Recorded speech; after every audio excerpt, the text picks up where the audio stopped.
Pumunta ako sa Tandag para magkuha ng Hito Breeders sa kaibigan ko.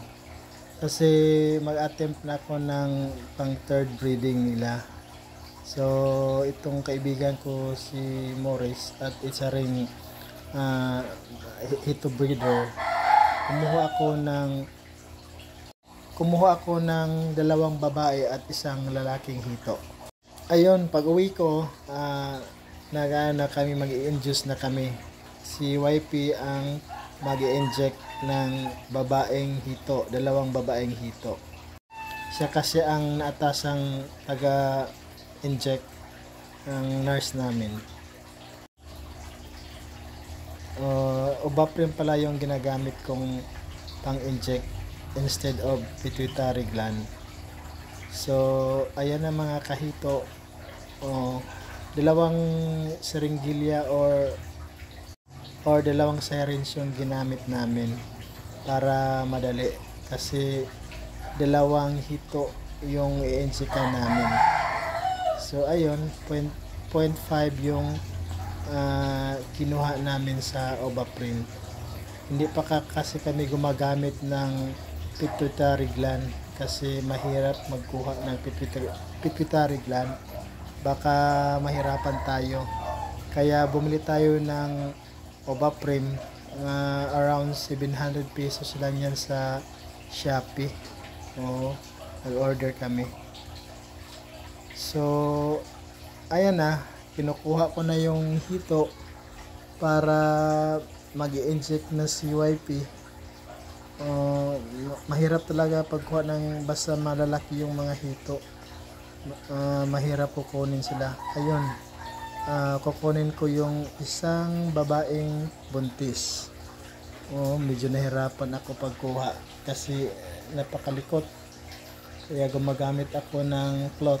Ayan, nakuha ko na at ilalagay ko sa misa para mag-i-inject na si YP. So, ayan, nakuha ko na. Hinawakan ko yung ulo. And then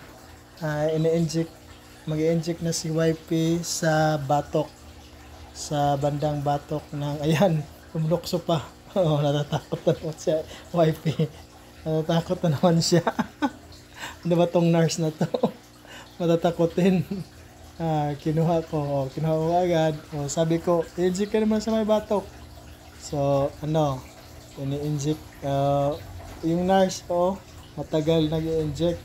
Asan ba? Sabi niya, asan daw? Sabi ko sa batok. Ang doktor at saka nurse, siya ang nag-inject ng Obaprim sa may batok banda. So, ayan. So far, successful naman. So, nakagalit pa yung nurse. Nakagalit yung nurse. So, ayan, pangalawang babae. Kukunin ko yung pangalawang babae. Medyo buntis siya, mga kahito. Kukunin ko siya. Ayan. So, medyo mahirap talaga, mga kahito, yung pagkuha ng hito na buntis kasi matalon sila. At iingatan mo din kasi baka maano siya kasi buntis nga. Tumatalon pa. Yan, kinukuha ko na. So, nakuha ko na, mga kahito. So, ayan. At nag-iintay na si YP. Yan, medyo talaga hirap kasi tumatalon yung hito natin. Yan. So, ayan, nakaabang na rin sa YP na medyo takot siyang mag-inject. So, ito ang pangalawang babaeng hito na i-injectan namin ng Obaprim. Yung nga pala, Obaprim yung ginagamit namin para pag-inject. Yan. Sa may batok. Ito ang pangalawang hito na ini-inject ni YP. Yan. Dahan-dahan lang. At kasi malikot yung babaeng hito.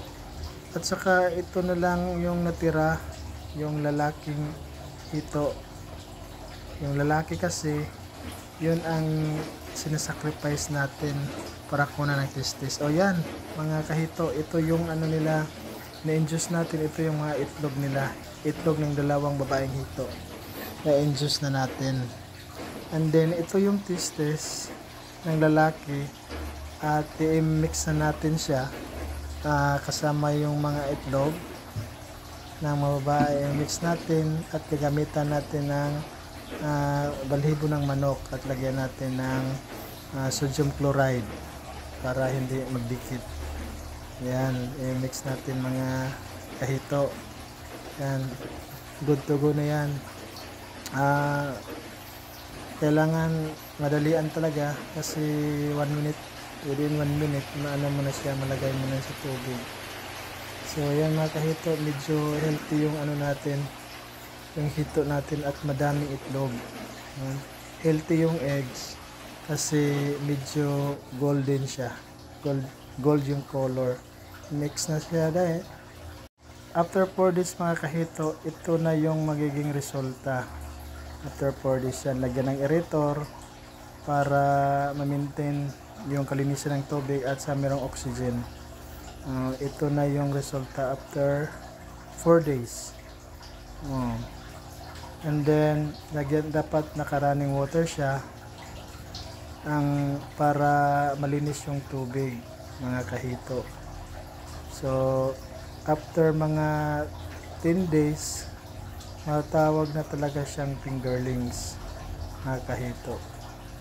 So i-continue lang yung running water para malinis parati yung tubig at hindi mamamatay.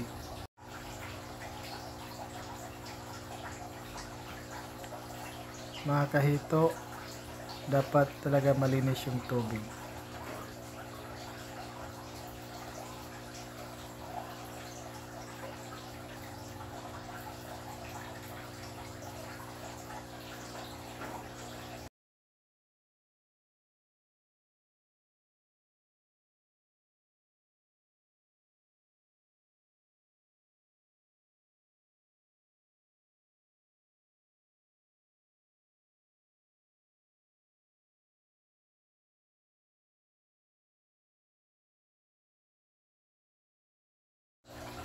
After mga 10 days, 12 days, ito na yung magiging resulta mga kahito. Madali lang silang lumaki basta pinapakain sila ng live food. So fingerlings na talaga sila. 1.5 inches nito po sila mga kahito.